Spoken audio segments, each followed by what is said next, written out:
broadcast, and then you redo the whole thing, and then you realize you're not live.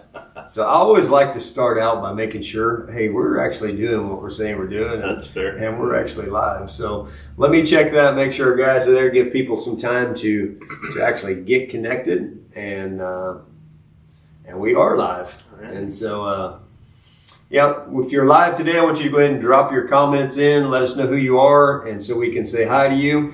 And, you may have a question for Byron Farthing, and you can drop that in the comments as well. We might just get to ask him a question today. And so let me pull it. Let us know who you are. I was supposed to turn that down.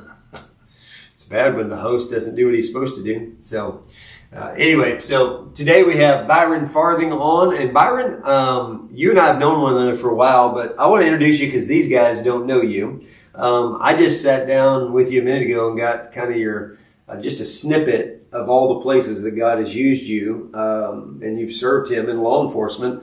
And so this is Byron's first interview. I'm making a big deal out of that, right? I'm the first guy to get you, but Byron's first interview after retiring from a 29 years in law enforcement. You started at the Williamson County Jail, and so have a mutual friend, Todd Hunter, who's now the jail administrator. He obviously wasn't. He was in state corrections as an corrections officer during that time, but you started at the Williamson County Jail. I've done a couple ride-alongs with different officers, and that place can be no joke, right? Yeah. You did that for 2 years, and then you went from booking people, and I'm guessing feeding people and transferring people to courtrooms and things like that, right? Yeah. And at some point you're like, I'm going to make this assumption. I got to get out of here, right, and I want to get out on the road. And so, did you work for Sheriff Benny Vick? Is that who you worked for, or was it a different guy? No, I started under Dennis Presley. Dennis Presley, okay. And then after Dennis Presley, I worked for Tom Cundiff. Okay, all right. And so you did that for 3 years, and you were on the road, and then for some reason, I'm going to make this guess, that you took a job at the federal penitentiary, and that was kind of cool. This guy met John Gotti, so we'll have to talk about that in a second. But you actually met John Gotti. He gave you some tips or something. I don't know. We'll talk. But did he try to get you to bust him out? Anything like that? Nothing like that. Nothing like that. But you worked there for 2 years, and then you went with the Illinois State Police, and you took that job, getting back out on the road again. Yes. And you did that for 22 years. Yeah. You just retired. When was that retirement? What month was that? December 31st of 2023. That's right. And that retirement, so 29 years of law enforcement. I remember a text message we had one day, because when you retire, they say this about pastors, and I can only assume this is true with law enforcement people, and probably anybody who's had a long-term career in anything, is your identity becomes wrapped up in what you do, not who you are, you know? Yeah. And so talk to me for just a second about watching that squad car drive off from your property, right? What was that about? It was tough. It was a little bit different for me because I had an injury for the last year that I was working, so I was still working whenever they came and took my car. Right. And that was tough, seeing that thing roll down the driveway because, that's all I've known for an extended period of time. And, that's your tool so that you worked with in your office, so to speak. Yeah. And it was just gone, and it happens quick. So it wasn't kind of on your own, like, hey, I'm going to go drop it off. Right. We're going to do a call out on the radio. And did they still do that? Did they not? They did not. No.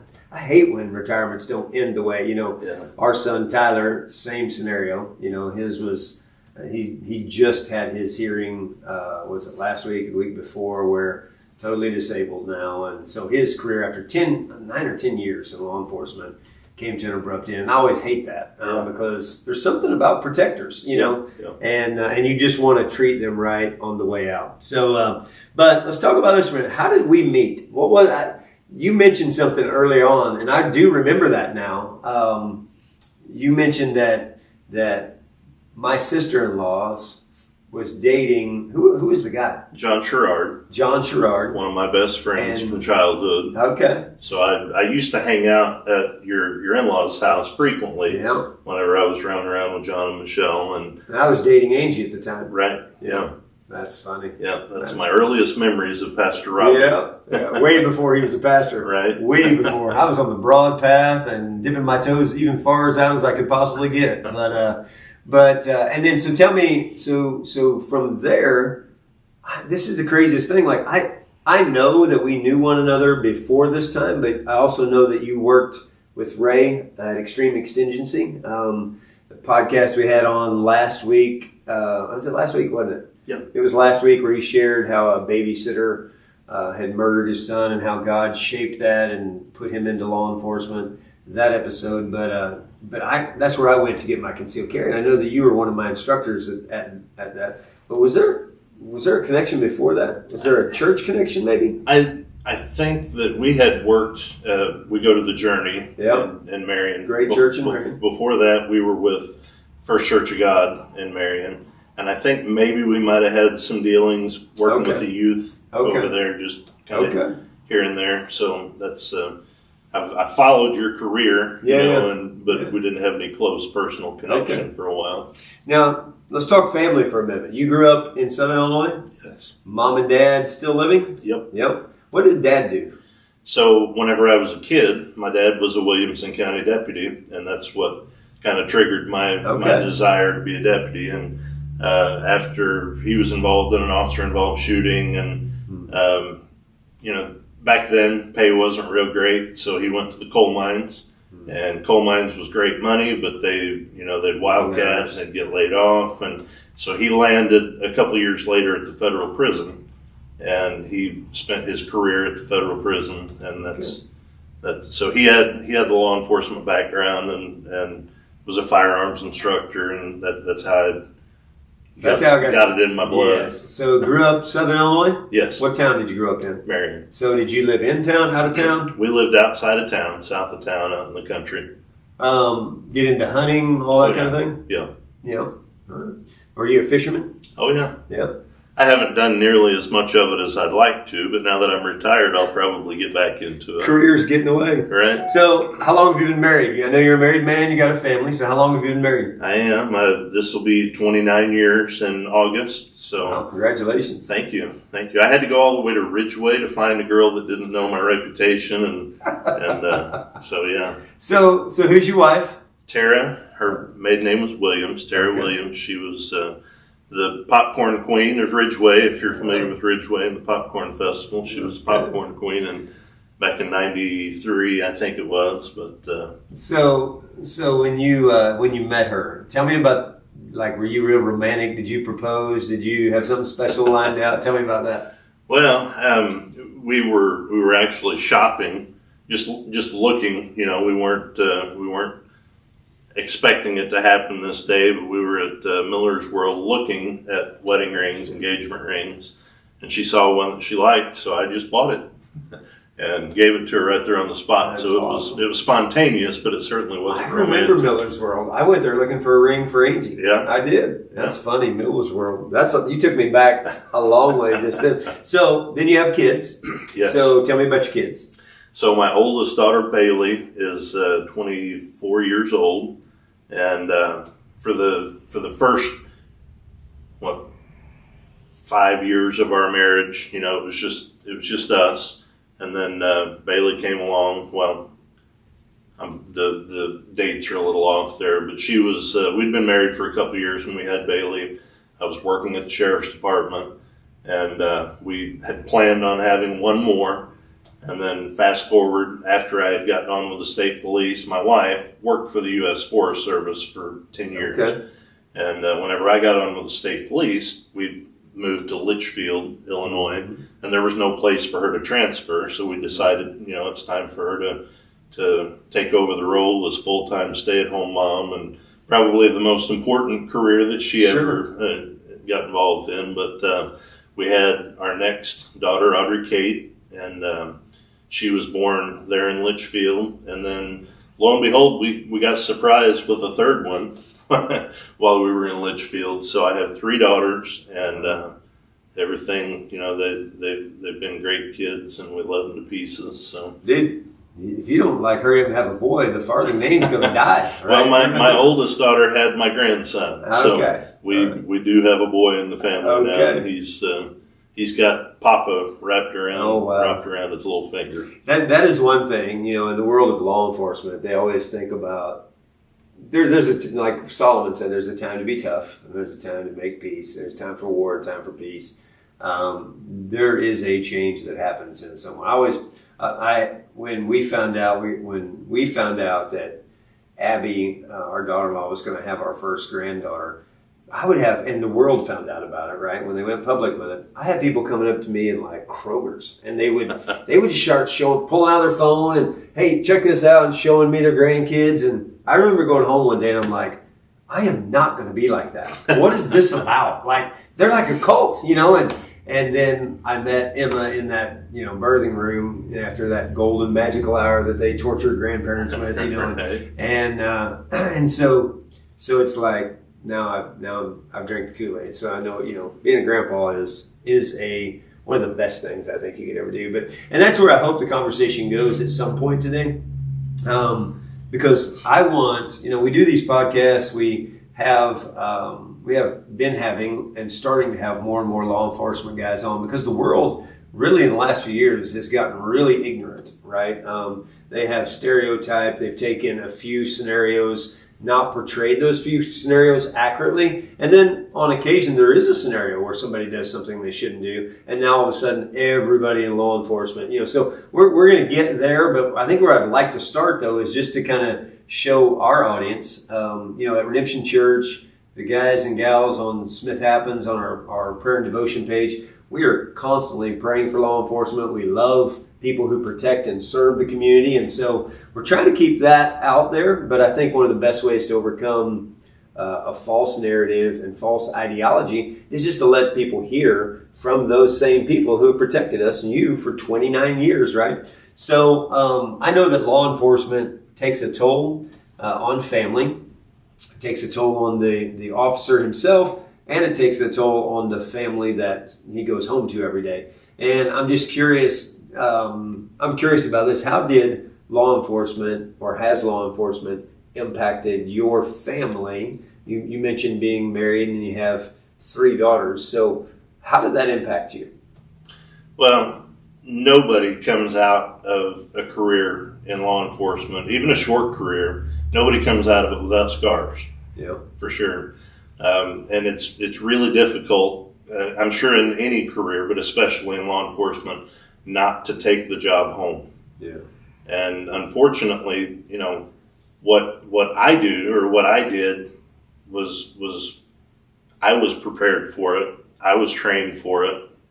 But my wife, she didn't really sign up to be a cop. She didn't know what she was getting into. So she certainly paid the price for the scars and the skeletons that I carried. And so what is she getting into? So let's talk about that. What are some of the things that she didn't see coming? And I can relate with that somewhat, because my wife is, she just married me and I wasn't even a Christian. So then God saved me, and then God made me a pastor. That's a whole thing. Right? So I'm sure it's the same with law enforcement. So from your perspective, I could have her on and she could tell me all about, but from your perspective, what are some of the things that she didn't sign up for, but yet she had to endure, or she had to love you through?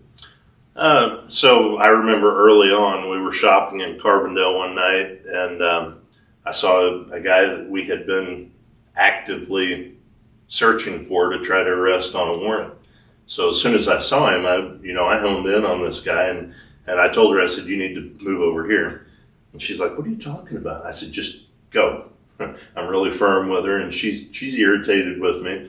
So I go over there and make a phone call to the local police and say, hey, this guy's wanted on a felony warrant. We need to try to get him hooked up. And there was some verbal exchange, whenever I made contact with him, and she's mortified. So, but like I said, this was early on in our marriage, and she hadn't dealt with that, before.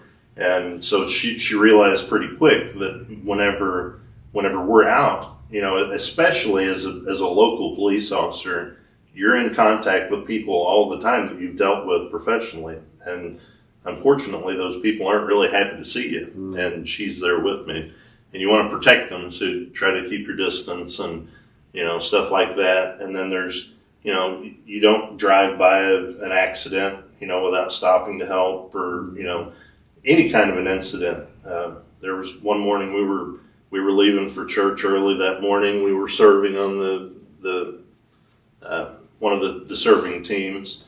So our kids were going to drive separately, and whenever we pulled out, there was a vehicle stopped in the middle of the road early Sunday morning. And I pulled up there and I said, "What are you guys doing?" And they said, "Well, our friend just got run over." They were calm, cool about it. I'm like, okay, whatever. And so I drove around them, and whenever I got up there, sure enough, this kid was laying in the middle of the road and he had been run over and he was chewed to pieces. And so immediately we start giving him attention, call 911, get an ambulance coming, and he keeps trying to get up and we're holding him down, just lay still, we've got help on the way. And then it dawned on me, one of these people just ran over this guy. I've got to get over here and identify who they are so they don't get away, if there's some kind of criminal element to this. So my wife is stuck dealing with this kid who's chewed to pieces on the road, and she's never seen anything like this, and I'm just doing what I do. And long story short, they were just messing around. It was a bad situation, drugs and alcohol, and ambulance comes, takes this kid. He's got significant, serious, life-threatening injuries. And we get back in the Jeep so that we can go to church, and she's over there just quivering. And I was like, "What's wrong?" And she just broke down. I'm just a mom. I'm just a mom, and he was hurt, and you deal with this stuff all the time, and you're just natural at it, but I'm just a mom. And she absolutely fell to pieces. So it was one of those where this time, not only did she have to see me get involved, but she had to get involved too. Yeah. So I'm hearing that there's interruptions. So anytime you're married to a law enforcement guy, there, as well as a pastor, there are going to be interruptions. So I know I start my day off thinking, this is what I'm going to do, this is what I'm going to do, this is what I'm going to do. It's taken me a very long time to realize that as a pastor, that day may not go anything like I thought it was going to go, right? And you'll see a text or you'll get a phone call and you're like, "Well, we're not doing this. We got to make some switches." But none of those generally are me out on the road with kid that's been ran over or dealing with felons. So there's a different element there. But so you go into training, and ISP, they have a police academy. How long is that? For me, it was 6 months. And so you were trained in this for 6 months. She married you, and then in 30 seconds, 45 seconds, she's in that scenario, right? That really is unfair. I mean, it's life, but it is unfair. It's not something that we probably ever thought about. You talked about bringing your work home with you. So there's those times when you're out. How did bringing your home work with you? Because I can imagine being in law enforcement, being in a high stress situation. You clock out, but you're not going to sleep right out of the gate, right? Right. And so tell me a scenario, maybe share how bringing your work home with you might have impacted your marriage or your relationship. So early on, and this is something that I corrected after things happened, but I had a scanner, and I would, whenever in the evening, I worked midnight shift. So in the evening, she would get home from work 4:30, 5 o'clock, and it was just her and Bailey, my oldest daughter, and myself. And I would listen to the scanner, and you hear names of people that you dealt with, and you hear locations. And I was constantly making phone calls to the office, and we're trying to have dinner, and I'm listening, and so I wasn't giving my family the attention that they deserved and that they needed. So, those phone calls are constantly taking place, and the whole time they're over there thinking, gee whiz, Dad should be playing with me, or my husband should be paying attention to me. And then, of course, there was knocks on the door, because whenever people see that squad car sitting in the driveway, they don't care that you're not on duty. They see the squad car and they want to come and report their problems to you, and so that happened frequently, and it was it was definitely an issue with having work at home. So J.D. Barter, the police chief in Johnson City, has a sign on his front door, and I saw this one day driving by. I was doing a ride along with Tyson, and I'm pretty sure his wife probably put the sign on, my guess. And I thought it was brilliant, right? And it says, "This is not the police department." so it's not just by the Farthing home, right? It's not just that. It really is. It really is an issue that you have to deal with. And so, what was the defining moment? How did you stop bringing that? You're never going to be able to not be in the community and run into criminals. The criminal element's always around us. But bringing work home, how did that stop for you? How did you change that? You can talk about it now. So what was it that pivotal moment, or what's the turning point? So my wife she'll kill me whenever she watches this or hears it. I mean, we can change course. No, it's okay. If you're afraid of your wife, I'm not. Okay. I'm not, because it's the truth, and it God works all things for our good, and this is one that He absolutely worked for my good. But I was we were working without a contract at the time at the Sheriff's Department, and I was kind of wanting to get into federal law enforcement with the Forest Service, and so I took the job at the federal prison. And again, my wife and kid are absolutely not getting the attention they deserve. And I came home from work one time, and she had suitcases packed, and she was leaving. And I was like, "Whoa, wait! You can't do this, And I told her, I said, "You're a big girl, and this is not good husband 101. You're a big girl. You can leave and go to your mom and dad's if you want, but she is staying here with me." Yeah. Which would have been awful, because she needed her mother, but she was ready to leave me, and it was because of my marriage to work, and bringing work home and not giving the family the attention that they deserve. So fortunately for me, the guy that I was working with at the prison at the time, down there they had, typically in a cell house, there was a number one and a number two. The number one officer was a pastor from Franklin County, Dave Nolan, super, super great guy. And we didn't discuss any of these things in particular, but for that quarter, he just spoke truth, and just shared, this is what a Christian husband and dad should be. Yeah. And it changed me. And by the grace of God, that got me back on track. Our marriage, got back where it should have been. And in a short period of time, I got hired by the state police, and we were active in our church, and things were good, So it absolutely was a God thing that particular officer was working that particular assignment, and I was on that assignment, and it absolutely was right when it should have been. I love the quote that God's always doing 10,000 things in your life, and you might be aware of 3 of them. Not a mistake that He had this chaplain, this man there, not a mistake you heard, and so my hope is that for Tara, we're glad she stayed, right? Absolutely. Glad that she continued to pray for you. She continued to support you, love you. And now, hopefully, now that you've given 29 years, right, of law enforcement and service to the community, now let's just, now the focus hopefully can really just be man, my wife, my kids, my grandkids, Right. So there's a lot of guys, young, starting in their career in law enforcement, been in their career in law enforcement for a while, or maybe even guys that have been retired. And there is a turnover in divorce rates are pretty high in that world. So I want you to take just a second. I want you to look at that camera, and I want you to think about, take a couple seconds, think about what you would say to that young officer. Any words of wisdom you would give to any officer out there that might be their scenario. Tomorrow they might walk home and their wife might be sitting there with suitcases packed, or they might come home to an empty house. Give them some words of wisdom of what they should do, and so maybe that doesn't happen to them. Yeah. So I think the most important thing is for the main thing to be the main thing, and certainly, your faith and your family's faith is critical. Have that, for whatever reason, it's tough to talk about some of those things sometimes.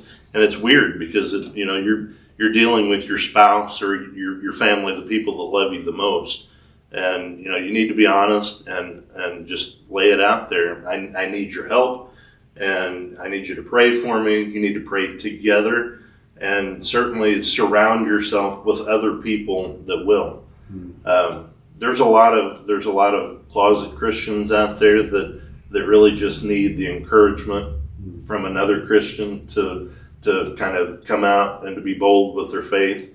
There's a group here locally, Fellowship of Christian Police Officers, and it's a great group to encourage you. And there's social media groups and stuff. But I think that's the key, is just intercessory prayer, having people in your life that know what you're going through, that will cover you in prayer and support at the times that you need it the most.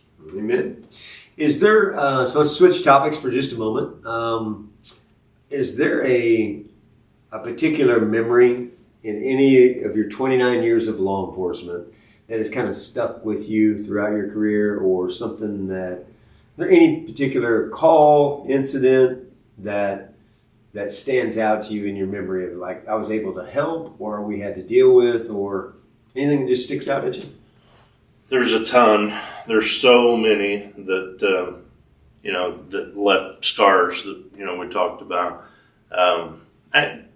We also beforehand kind of talked about culture and the culture in law enforcement and the public image of law enforcement. And it brings back one particular memory, and it was really more through the church than it was in my career. But I was on the crowd control team for the state police for a lot of years. And we actually, ended up getting deployed numerous times for a lot of different reasons. But for the disturbances in the wake of particular incidents, and there was one in Ferguson that really shook the law enforcement, shook the world. Not just law enforcement, but shook the world. And like I said, we go to the Journey, and the pastor at the Journey, Darren Patrick, was a friend of mine, and he asked me if I would participate in a roundtable discussion in St. Louis. And so being a Christian member of the Journey, and law enforcement Christian, and the really unique thing is that in Marion, Illinois, it wasn't that. Yeah, it didn't change things that much in the Marion congregation. There was discussion, there was a lot of talk, but it didn't do anything like what the campuses in St. Louis that were right there. There was people from Ferguson that were in those congregations up there that were involved. And in this, what they called the race roundtables, it was a discussion with other members of the Journey, and it really helped me to look at things through a different lens. Things are pretty much black and white in law enforcement. It's either right or it's wrong. There's some gray areas, but for the most part, right or wrong, black and white. The law says this, you did this. So through those discussions with other Christians that still were polar opposites from me, which seemed bizarre at the time, it did help me to look at things through a different lens, from a different perspective. And, I mentioned to you earlier about, there's forgiveness for whenever somebody's done something, they say, man, I'm sorry. Would you forgive me? Absolutely, I will.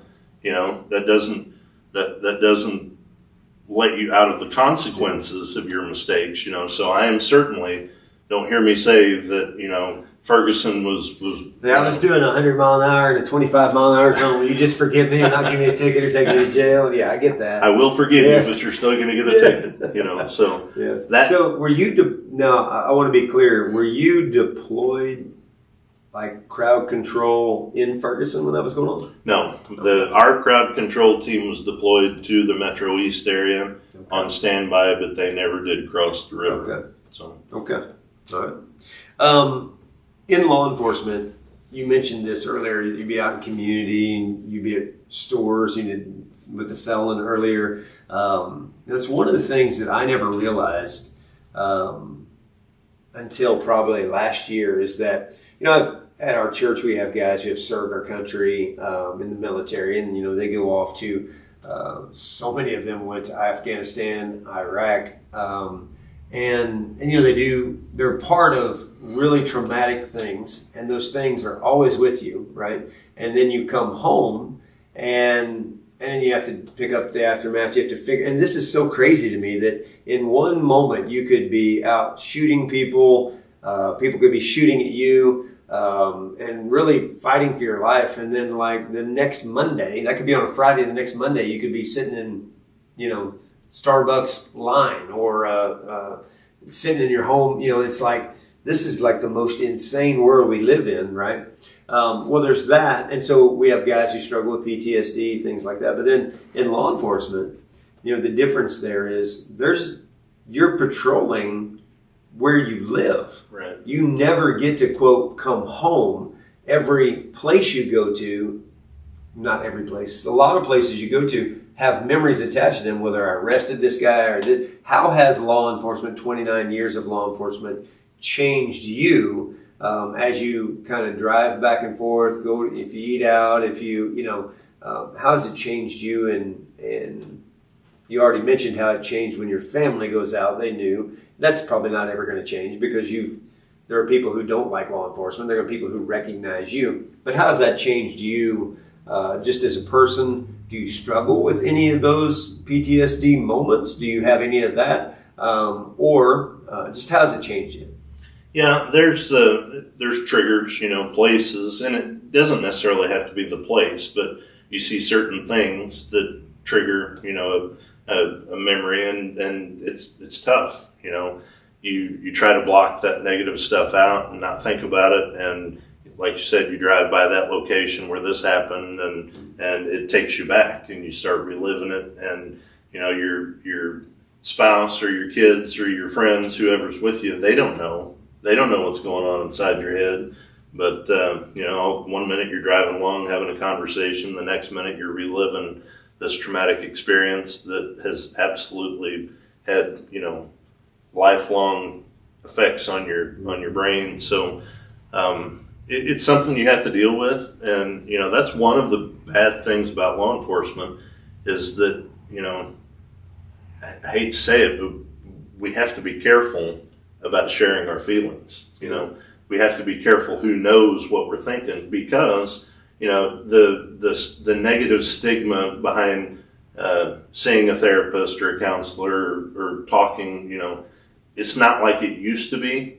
But yet, because of the culture and because of some of the things that the Safety Act and other things have put in place, if you're not careful, you say the wrong thing to the wrong person that you're dealing with, and now all of a sudden you're a clear and present danger. They've taken your FOID card, and you're no longer able to be the police anymore. And it's all because you were just trying to get some help. Mm-hmm. So you got to be really careful, and that's why a lot of cops are hesitant to talk to people and to get the help that they really need and certainly deserve, because they're worried about what's this going to do to my career. Isn't that such an unfair? It's just fair is, I'm not a guy that says we all got to be fair. We're all going to get the same slice, but that is so frustrating to me to hear, because the very people that you put in that position, because you have to have law enforcement, right? So we could go there, right? Culture was like defund the police and all of this nonsense of like, do you really think like how? So you worked with the state police for 22 years, law enforcement 29 years. When we see any kind of shortage, this is just going to be a random question we haven't talked about. If there was a shortage of food or a shortage of gas, or if the power went out, how long do you think it takes before civil unrest and chaos just breaks out? Number of days you think that takes? Months? Less than a week. Less than a week. Yeah. So less than a week. Think about this. I really do want our crowd to think about this. Less than a week, if there was no food or no power, let's say there's no power for a week, big natural disaster, no power for a week. We've already seen like simple things like toilet paper, right? People buying stuff up. The moment the power goes out, and there's a hint that it's going to be, well, you take Southern Illinois for instance, right? I'll keep circling it, but maybe I'm trying to get real scenarios that we've already experienced, and then let's take that out to the 100th degree, right? If there was an ice storm, any kind of ice storm that's coming, what do you see? You see all the salt's bought up, all the bread's gone. Just people go to the grocery store in masses, right? And there's nothing left on the shelves. There's a few things. But if this went on for a week, you're saying people would probably be looking at breaking into one another's homes. People would be looking at breaking into any kind of commercial places that your stuff isn't safe, right? And so it's a falsity to think that we don't need law enforcement because you're one natural disaster away from having to have someone protect you. If you're one of those people who depend on other people to protect you, then you have to have law enforcement. Absolutely. If you're not someone that and I'm not saying everybody, I do have the belief that everybody should have a weapon and a way to protect themselves. Like if you just took the fact that, let's say you and I weren't Christians, and let's say there was no food, no power for a month. How am I going to stop a guy your size from coming in and taking what I got? Because you have 3 girls you're going to feed. Yeah. Basic human nature. Our sinful nature is not look out for one another. It's me, myself, and I. And the longer terrible situations last, apart from God intervention and being a Christian, the longer those things last, the more desperate people get. And they do awful things to one another. And, we see it in third world countries all the time. The people with guns have the power and they have the food and they have everything, right? Yeah. And you create a slave, people power, are slaves to those who have those rights to protect themselves. So that coming back to where we're at today is like people have this mindset, some people, defund the police and get rid of the police. And that's just not a real solution. You have to have law enforcement. Yep. So with that said, it's a terrible thing to think that the very people we are putting in place to protect us, and they're having to experience these things, that we don't have a way for them to get the help they need without them being afraid of not being able to provide for their own families, right?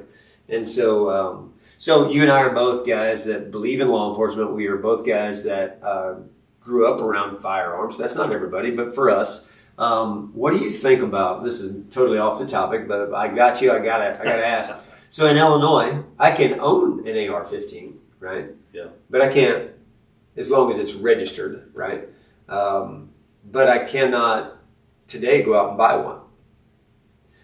Does that bother you at all? Very much so. That's a travesty. It really is. I can't even begin to explain how frustrating that is. I'm a firm believer in the Second Amendment, and I've had these discussions with other people. And why would you need a military weapon? And we go back to what was the Second Amendment for? It wasn't so that the founding fathers could go hunting to put food on the table. It was to protect our people from a tyrannical government. And that very tyrannical government, is the very ones that are trying to take those rights away from you. Now, I'm not naive, and I can look at the different tragedies that we've had, around the country, in churches recently, and, they've used those weapons. But the truth of the matter is that the laws that they've put in place wouldn't have protected those people or those locations because they weren't obtained legally in the first place. There's exceptions to every rule, but we really need to look at the evil, the people that committed those acts, because if they couldn't have got their hands on a AR-15, they could have just as easily driven a pickup truck through the front of that building and killed multiple people, or other improvised weapons. And so let's have this conversation. It's on the heels of that. So I agree, the Second Amendment right, with everything you said about the Second Amendment and our rights and the travesty that's happened. But think about this. Think about what? So I'll start with this. It'll be a leading question, but what's you carry every day? Yes. And so what is your everyday carry? What do you carry? So I have a lot of guns. Mm-hmm. That's one of the things that my dad instilled in me at a young age. So I have a lot of guns. I personally, right now, my go-to is a Glock 43X with shield magazine, so they hold 15 rounds. Yeah. It's just the right size. It's comfortable. And I'm a Glock armor. The Illinois State Police sent me through Glock armor school, and I always appreciated Glocks, but I never carried a Glock before I was a trooper. I was carried a 1911 45. That's, John Browning was probably like the 13th disciple. It's just a fantastic gun, great design, love to shoot them.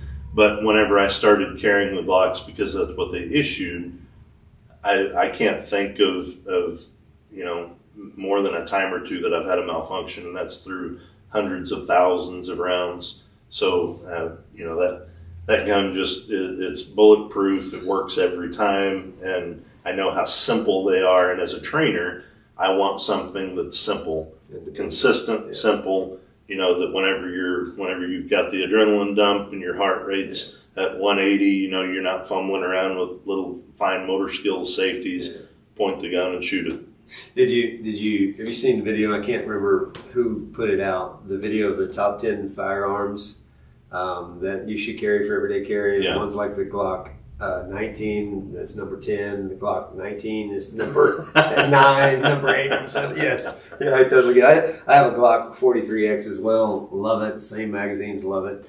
But think about this. How handicapped are you with a Glock? And here's a guy who's a Glock armor. You were trained to use that weapon, and I'm going to guess that you're pretty proficient with that weapon. But how handicapped are you if it was you and I in a one-on-one, and I'm defending my property, and you're coming in to take something, and I haven't had all the training that you have with the Glock, right? But I have an AR-15 in my house, and I'm protecting my thing, or vice versa. If I just have a handgun and you have an AR-15 and there is a natural catastrophe in this world, and I am trying to make sure Angie and Emma and Beckett and all my grandkids, Caroline and everybody has food, and I have some, and I'm trying to protect what I am, how handicapped am I when I only have a handgun and you have an AR-15? Very much so. Yeah. It's not even close. You can take some of the greatest trained firearms guys and you put a pistol in their hand, and they can do great things with it, but it's not even close when you're talking.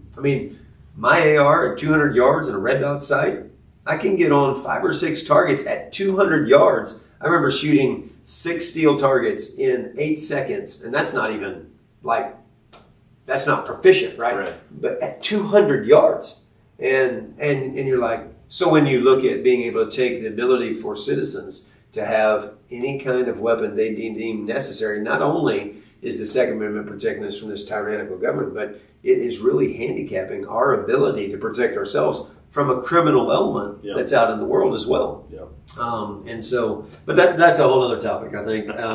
We can get totally on. So I do want to ask you work with the state police, and there's this crazy thing, this global pandemic that happened called COVID. You're also a believer, right?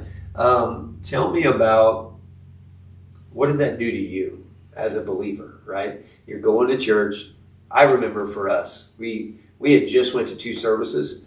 March 15, we went to 2 services. March 16 at like noon, the governor said, you can't meet. And we went from this really extreme high of we had 300 or 400 people here. This is crazy. Our first time of 2 services back then. And now all of a sudden we're like, what's happening here? It's a global pandemic. And so everybody initially, there might have been some people out there that knew things that I didn't know, but everybody initially were worried about public safety and public health. But then as time went on, I became very aware that we were neglecting meeting, and that the body of Christ needed to meet. Now, you would have been in a very difficult situation, right? When COVID hit, you would have been, 3 or 4 years away from retirement. Right. and the Illinois State Police have a great retirement, and they should for what they go through. So it's not me throwing stones. I'm glad for that. But you're putting a lot of things in jeopardy. Tell me, with your faith, how did that impact? Like, because at one point we being citizens were hearing that the state police will carry out the orders of going to churches, writing tickets, or even making arrests, or some of the things they saw in Canada and other places. Tell me what were your thoughts in that time frame? That was tough, and like you said, I was so close to the end. The idea of getting terminated, because the truth of the matter is, I'm not going to arrest anybody for violating what I thought was unconstitutional. I took an oath to uphold the Constitution, and in my opinion, the orders from the governor were unconstitutional, and I just wasn't going to do it. Now, don't think for a minute that didn't have me concerned that I'm going to be terminated from the job that I've worked my career, knowing, I'm almost here, and now I'm going to get fired and lose my pension because I'm refusing to do what the governor's office is asking me to do. So it was a big deal in that respect, but it also personally, it was a big deal because, I got COVID. Early on, I got COVID, and I'll be honest with you, I was bad sick. My hair hurt.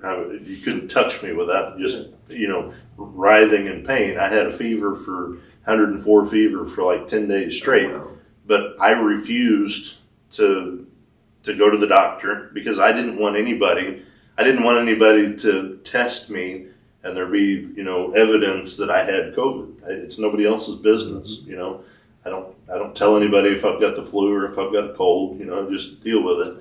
So my wife and I both had it, and we stayed home and we did what we had to do, and we recovered. And then after that, the pandemic went on for an extended period of time. We had been in close proximity with other people that were sick, and we didn't get it again. So our natural immunities were doing just exactly what God designed us to do. And, I literally, manhandling my dad to get him out of his bed and into a wheelchair so I could get him to the hospital while he's got COVID. I didn't get it again. Same thing with my mom. So any other time that you're in close proximity to those people, you're going to get it. I'd make a traffic stop and they wouldn't roll their window down and say, I've got COVID. I'd say, I don't care, roll your window down. Your COVID doesn't scare me, But now the flip side of that, I did have my brother-in-law was 44 years old, healthy as a horse, picture of health, and he got COVID and ended up dying. It was absolutely horrific. A tragedy. 4 kids. My sister-in-law is stuck dealing with all of this. And again, I believe that it was because the medical system wouldn't give him the treatment that he needed because the government was telling them what they could and couldn't give.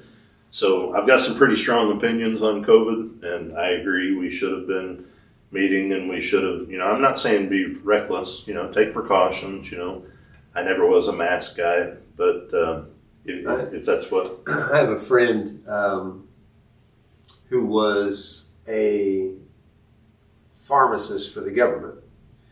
And when he started seeing that over-the-counter medicine was working in certain people in his own family, he wanted to make that aware to other doctors. And do you know what happened to him? They literally opened up he'd worked there like a decade for them. They opened up a background investigation and let him know that. They were trying to silence him for everything they could do. And so I'm with you on the, I'm sharing more than I would ever share from the stage in the pulpit. This is not the place, I don't think. But this is the place. And I think that, it's a travesty. I did not know your brother-in-law passed away with that. I didn't know that. Yeah. What was his name? Cody Smith. Cody Smith. They lived in Olney. He was a correctional officer at one of the Illinois Department of Corrections facilities over there. And just absolute tragedy, to think that it could have been avoided. And when I think about law enforcement, you mentioned earlier. I want to come back to something you mentioned earlier, that your dad was a deputy, and then he went to the federal penitentiary. And I was joking earlier, but you did get to meet John Gotti. Let's talk about that for a second, and then I got another serious question maybe to hit. But tell me about that. So John Gotti. gangster, right? Yeah. He was incarcerated at the Marion Federal Penitentiary for many, many years. I think they moved him to like Colorado or something like that. They moved him to Springfield. He had cancer, and Okay. they moved him to the medical facility in Springfield, and that's where he passed away. Okay. So tell me about your meeting with John Gotti. So I go down there, and as you progress through the system at Marion, you got SEG is Z unit, and it goes all the way up to B-boy. So once you get to C unit and B unit for outside recreation, you actually go and escort these guys to the big yard. There's more of them on the yard at a time. So we would go down there, and several officers would line up in front of their cells and search them, handcuff them through the bars. Then they'd open the cage, step out, and you'd pat them down, and then you would escort that person to the yard. Then whenever we got back, I'm curious. I'm asking the guys, I'm like, where's Gotti? Everybody talks about Gotti. I know Gotti's here. One of the old timers says, you big dummy. He said, that's the guy that you just escorted to the yard. So I handcuffed him and patted him down, and I didn't even know that this was the infamous John Gotti. Isn't that wild? Who'd had people killed. Needless to say, he didn't look the same in his prison uniform as he did in his Armani suits that you saw him as the Dapper Don on the news. Yeah. Did meet Pete Rose? I didn't. He was there for my dad. Okay. He actually worked closely, on one of the crews that my dad worked with. So okay, now let's get. Do you know? I want to get serious for maybe one more round of serious. Do you know Dave Kemp? Yeah. And I know who he is. Know of him. I doubt he would know me. I've met him and talked to him a couple times, and I watch his podcast. Righteous Savages. Yeah. So I'm going to have him on in the next few weeks. We're going to have him come. So for anybody who doesn't know Dave Kemp was a police. Well, actually, may still be working at Carbondale. I think. I feel like he's retired, but I'm not sure. I'll have to ask him that. And I think he might still be. I only recently have come to know him, and so we did the Righteous Savages podcast with him, and him and John Wheaton are doing some great things there. Dave is one of the owners at Tombstone Gun Range that I'm a member at. We're going to start doing some run, shoot, lift stuff with some Christian kind of thing where you go lift and do some running and shooting, and we're going to use that facility as a place. This is a great gun range and a Christian man who runs it, right? Sure. So Dave Kemp, I was just recently listening to one of his episodes on the Righteous Savages, and I'm trying to remember what episode it was. It might have been just a one-off video. Actually, I know it was. It was one of his episodes he released last week where he had the shooting at the Joel Osteen Church down in Houston, and he was doing just kind of a what do you call it, a recap of law enforcement, what they did, what they should have done, and so Dave said this, and he said many people in law enforcement are saying that their number one priority is to come home with their family at reading, and he said, I do not believe that. So that caught my attention. Yeah. And he said, our number one priority is to protect the innocent. Our number two priority is to come home. What do you think about that? I agree. And that's one of those things, I think back to the very beginning of my career when you're in the academy, that's what they tell you. Your number one priority is to make it home safe. And I understand the thought process behind it because, responding to a call, if you don't get there safely, you've done nobody any good, certainly not your own family. So there's this idea that we want you to do things safely. Same thing, if you get to a call and it's a shooting and you get yourself killed, then you haven't done your other victims any good. So I understand the thought process, but I heard him say that, and I was like, he's absolutely right. That's hardcore. Yeah. I mean, so you did this for 29 years, and I've got to ask, there's so many other things you could do and make a good living. Retired ISP is a good living. Yeah. There's so many other things you could do and make a good living. To think I'm going to go to work and maybe lay my life down for an absolute, complete stranger. That's hardcore. Yeah. And you were ready to do that. I remember the first time I was a young deputy at Williamson County, and we responded to a call in Carterville. And the guy told the 911 dispatcher, he said, when the police get here, I'm going to kill him. And whenever the Carterville officer got there in front of us, he stepped out and started shooting at him. So, myself and a couple other officers were there, and I took cover behind a tree, and this guy's shooting. And I remember being, knelt behind that tree with my rifle trained on the front of this house, and it hit me. Holy smokes, I've got a wife and kid, I may get killed tonight. And it was absolutely an eye-opening experience for a young guy that had never actually had somebody trying to kill him before. And so that was my first experience like that. And I don't want to say that it gets in your blood and you're an adrenaline junkie, but as a young kid that has been through training, that it gets in your blood and it feeds you to want to continue to serve and to do it. And unfortunately over the year, very fortunately, I never had to shoot anybody. I used force, on multiple occasions that could be considered deadly force, but I never had to take anybody's life, and I'm thankful for that.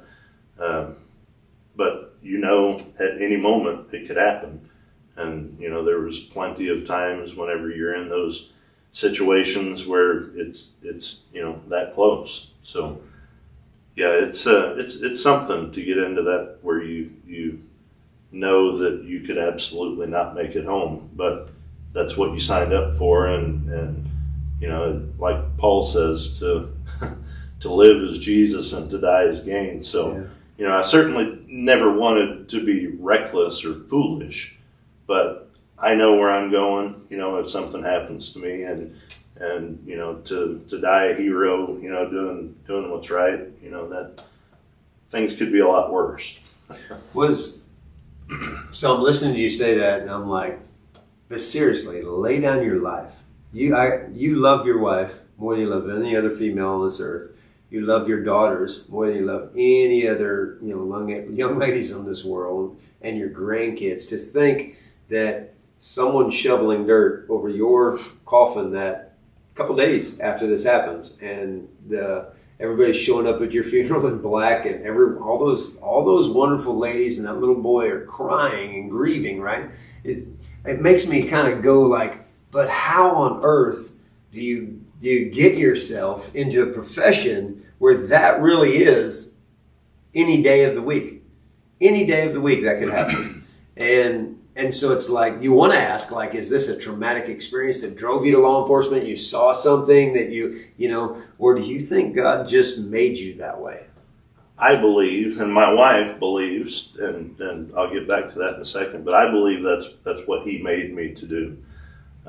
People have asked my wife over the years, how do you deal with your husband doing this, knowing how dangerous it is? And she says, I really believe that he's right where God wants him to be, and He's going to protect him. And He's going to have him in the palm of His hand, regardless of what the situation is. And that's how, she said it many times. That's how I sleep at night.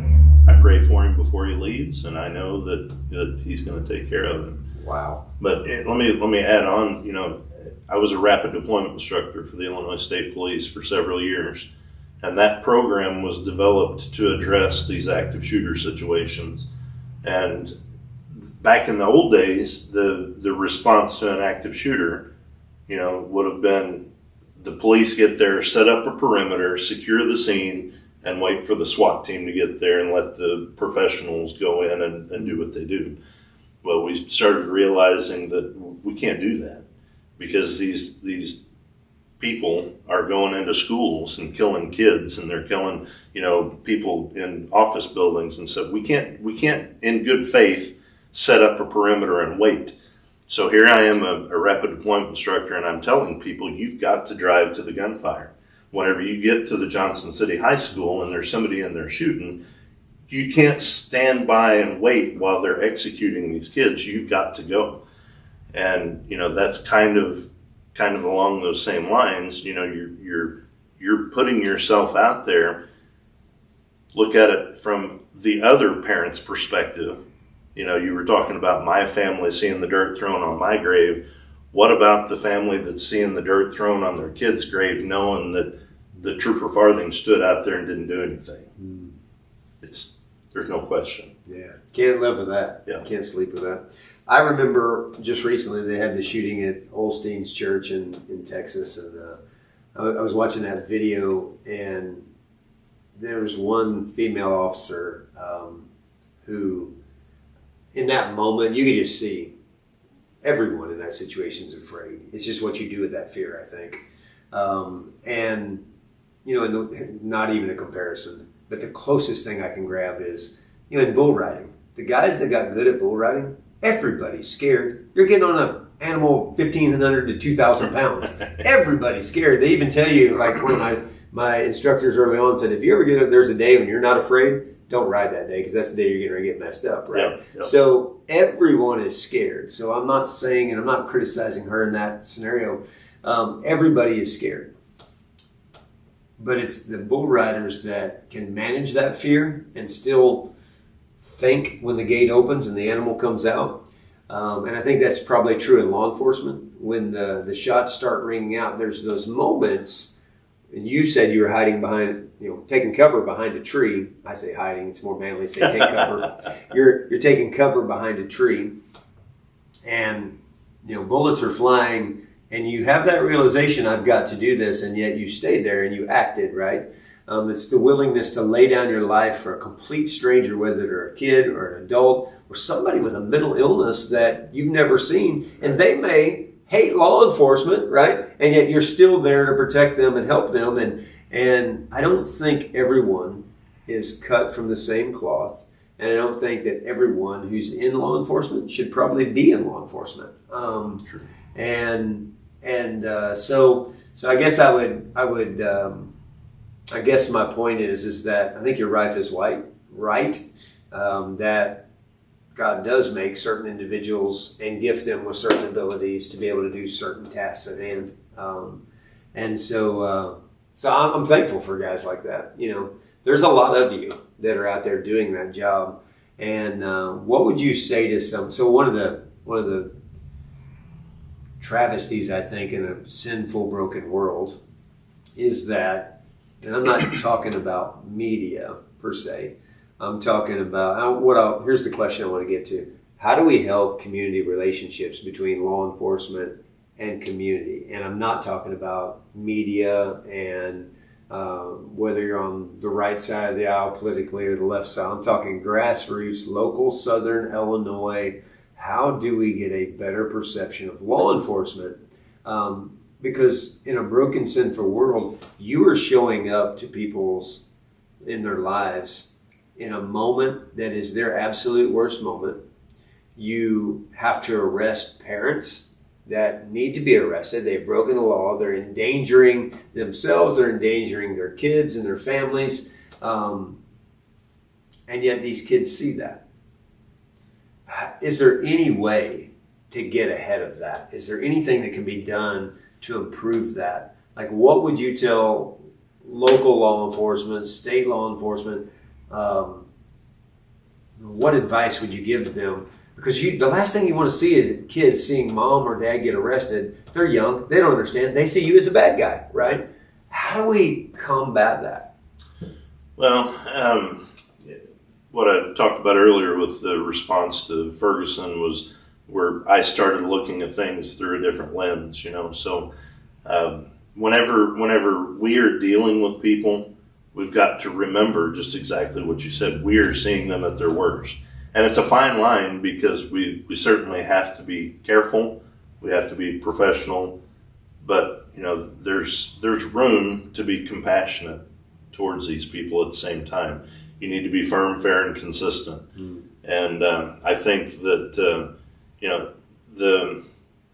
the Law Enforcement Safety Act has a lot of things that negatively impacted police, and something that is a really hot button topic that's in that law is the whole body camera, and body cameras are a burden, for these small departments especially.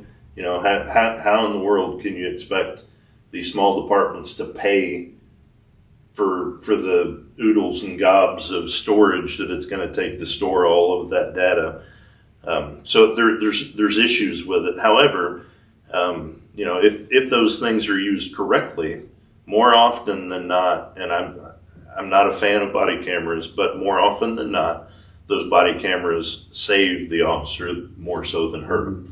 Because they can lie. They don't lie. They just don't always tell the whole story. But more often than not, whenever there's a bogus complaint against an officer, it's going to show, that this is what really happened. So that helps. But I think that your community relations is really important. And again, there's a fine line, because we've seen a lot of social media law enforcement groups where the cops are doing things that a lot of people think are silly, and they think that it tears down their professionalism and that they shouldn't be doing it. But the truth of the matter is, we've got to engage with our community in more than just the negative context that we have. With the Illinois State Police, your oath was, part of it was to be charitable to the inadvertent violator. Well, that's all well and good, except for the fact that they want activity. So they want you to write tickets, but they tell you to be charitable. We've got to be charitable. And if it's somebody that, is an inadvertent violator, you don't have to wallpaper them with tickets. Treat them with some kindness, have some discretion, and treat people the way that you want to be treated, or the way that you want your family to be treated. And so I think that's the main thing, is just, for these young guys, be professional. Treat people with compassion. Try to look at things, not that looking through their lens makes it right, but if it helps you to understand why they did what they did, or how they did that, maybe just the way that you've talked to them and treated them is going to be a little bit different. But the main thing for me is talk to people, be engaged with your community. Get out of your car, go talk to people. When you go into the gas station, engage people in the gas station, wherever you're at. Take advantage of the opportunity to do a security check at Redemption Church on Sunday morning if you're working patrol. I'm sure you guys would love it if one of the deputies working up here would come in and just, see some people and, what are you doing here? What's going on? Nothing. I just come to check in. That kind of stuff I think goes a long way. I'd love for him to be here when we haven't had to call him or haven't had a need. I would love for him just to pop in. Absolutely. Right. Yeah. You mentioned earlier about body cams. One of the things about body cameras, and I see this so frequently in the world of church, is that, so we take this video that we're doing today, and then we'll break it into shorts and throw them out and let people hear little bits and pieces. And then sometimes those folks never come back and watch the entire episode. Yeah. So they take something we're saying, they take it out of context or whatever. I've seen that numerous times, putting guys who have great theology and call them a prosperity preacher because of one thing they said. And I can understand why you say I don't like body cameras, because that can happen. Or if someone isn't releasing the full footage of what's happening, you can't take just a moment in time. You can take a moment and make it say anything you want, but it's the whole context. Yeah. So I understand that. And I also know that it's a burden financially for law enforcement. I mean, think about this. It was just a couple of years ago, maybe 3 years ago now, we had a Hero Day here at Redemption. And it was in response. We were in the middle of everybody hates this whole media campaign to smear law enforcement. That was happening. And then there was this mindset with a lot of people. So it was the height of Black Lives Matters. It was the height of defund the police. And we just said, you know what, we're going to be proactive. We're not going to specifically talk about Black Lives Matters or this idea about defunding. We've talked today more about it than I've ever talked. But let's just take a proactive. Let's just do just the opposite, right? Let's have a Hero Day, and let's bring in military, law enforcement, anybody. My sons would say, yeah, firemen are the heroes. We're not the heroes, right? They can come in and cut a hole in the roof and just take gallons of water and throw it all over your house, and somehow they're a hero. But we kick a door in and help somebody. We're not the heroes. So Right. I get that. Again, that just goes back to you're meeting people at the worst time in their life and having to have interaction with them, how you interact. But coming back to that statement about the financial implications of body cams and the storage that you have to have, do you realize that like it was 3 years ago, I think, and we took one weekend's offering, and we said, and back then it was probably, that day it probably was, I don't know, it was somewhere between $10,000 and $12,000, and we said we're just going to give that money that weekend to local law enforcement, and we're going to find out what are the specific needs. We had one local law enforcement who had hired 2 officers, young guys just starting their career out, and they didn't have tasers because that department couldn't afford tasers. Now, if you think what's more important, is it to have a taser on your body, something that isn't, how am I going to protect myself? My physical, and then I'm going to go to my firearm, right? And, well, if you have a taser, you have a different option, a non-lethal. You could put a non-lethal device on an officer, on 2 officers, or you could pay for that same body cam, right? It makes sense for the community to have the non-lethal, but just the idea of, we think that these local departments have everything they need, and they absolutely don't. Right. So that particular weekend, we were like, hey, we're going to bring them in, we're going to honor them, we're going to thank them for their service, and then we're going to get to be able to be generous towards them and put equipment on officers that they actually need to keep us citizens more safe, because sometimes we're our worst enemy, right? We don't shut up when we need to shut up. We don't follow instructions when we're told to do things. And so yeah, it is a wild world out there, no doubt. Is there ever a time that, just let's speak to concealed carry for a moment.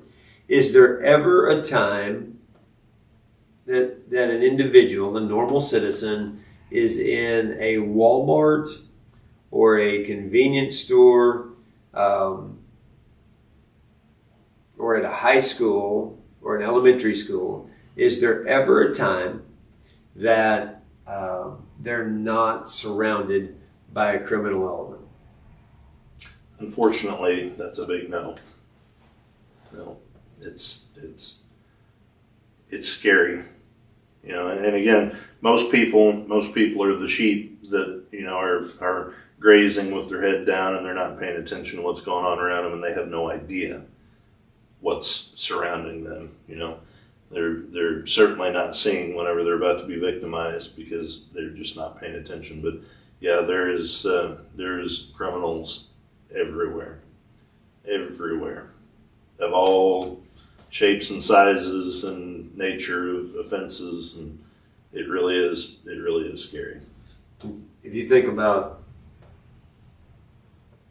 the criminal element, particularly one day I'm walking, I have my granddaughter, and it was so for concealed carry for Robbie Smith, I did the concealed carry training with Ray Miner, and it was all in that nice little manila envelope, just needed to send it off. And Ray Miner said something in that class. He said, if you can't envision yourself pulling the trigger and taking somebody's life, you don't need to send this in. Because what you'll do is you'll pull out a weapon and then it'll get used on you, right? If you don't let yourself go to that dark place, then you probably shouldn't. And so I listen to people who have more experience than I do regularly, right? And I try to not just think I know my way and I'm going to do my thing. So my concealed carry wasn't so that I could be cool and hip and do what all the other guys were doing. And it really, I was thinking through it. It's set for almost a year in that file cabinet before I sent it in, because I couldn't. I was wrestling with the fact of, like, if you're a criminal and I'm a Christian, it's better that I go be with Jesus. But what if you, being the criminal, I end your life and then you go to hell? I mean, that's the reality. Is You're trying to do harm to somebody, you're probably not a believer, right? You probably don't have the Spirit of God in you that creates love, joy, peace, patience, kindness, goodness, gentleness, faithfulness, self-control, right? So the moment I pull the trigger, I take your life, he's in hell. Just like the rich man Lazarus. And in Hades, he opened his eyes and he's in torment, and there's no escaping that, right? And that bothered me for the longest time. That changed one day when I was walking into I was getting gas at a convenience store. My granddaughter and it was a Friday, I was just keeping her. And like I did every Friday, I babysitted Emma every Friday. We'd go to the park, this particular day we walked up to the pump, started filling up with gas. Let's go in and get something in the convenience store. So I'm taking her in. I get about maybe 20, 25 yards from the convenience store entrance to the door. And I see a guy walking out. He looks like a criminal, right? He just has the demeanor. And all of a sudden he puts eyes on me and he stops. He stops walking and he's just looking at me. Now I've got a 2-year-old granddaughter, and it was such a pronounced different body posture for him. Right. I thought something's getting ready to happen here. So I pull Emma behind me. This guy's girlfriend is talking to him. He stops speaking to her and he's dead-eyed looking right at me. And it's in that moment that I think something's getting ready to go down. I put Emma behind me. I get about 10 foot and I keep waiting on this guy to stop staring at me. He doesn't.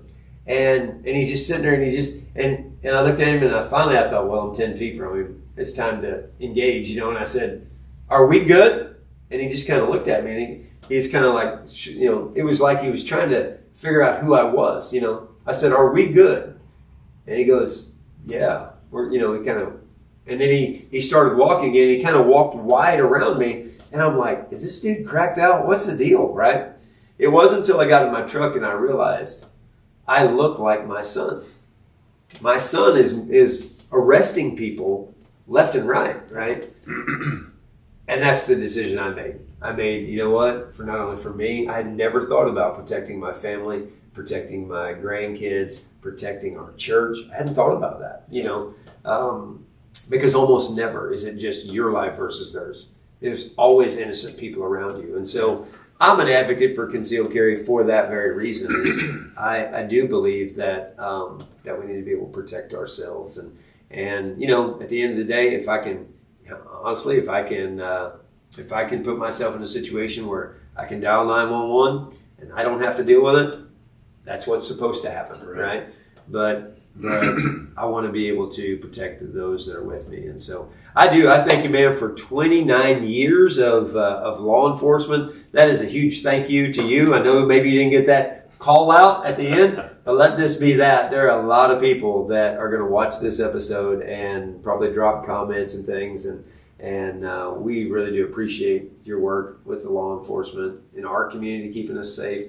I appreciate our friendship. I love the fact that you're a believer, that you actively serve at like the Journey Church, and your wife's a part of that, and that you guys are telling people about Christ, praying for folks. And so thank you, brother. Appreciate you. Let me pray for you. Absolutely. Father, we love you. Thank you for Byron Farthing. Thank you for men who protect us, who love their wives, Lord, and love their families. Lord, I pray that you give him many more years with his wife and in his church, just being a blessing to others. Lord, we love you and thank you. It's in Jesus' name we pray. Amen. Amen. Thank you. Thank you.